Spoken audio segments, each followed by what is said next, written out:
ગઢડા એટલે ભગવાન શ્રી સ્વામિનારાયણનું પ્રિય સ્થાન. તેમાં એક ઘેલા નદી અને તેના કાંઠે આવેલો આ ટેકરો તેમને ખૂબ પ્રિય.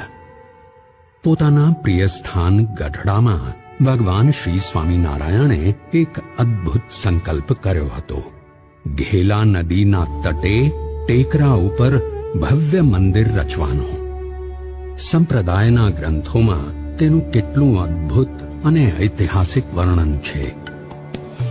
સ્વામિનારાયણ સંપ્રદાયના પ્રથમ આચાર્ય શ્રી રઘુવીરજી મહારાજે દુર્ગપુર મહાત્મ્ય ગ્રંથના 25મા અધ્યાયમાં લખ્યું છે, શ્રી જીવા ખાચરના દરબારથી દક્ષિણ દિશા તરફના ટેકરા ઉપર સુંદર મંદિર કરવાનો શ્રી હરિએ વિચાર કર્યો હતો.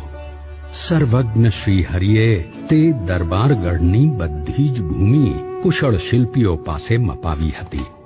આ દરબારગઢથી આરંભીને દક્ષિણ દિશામાં ઉન્મત્ત ગંગાને કિનારે ખળખળિયા સુધી ઘાટ એટલે કે પગથિયા બંધાવવાનો પણ સંકલ્પ કર્યો હતો.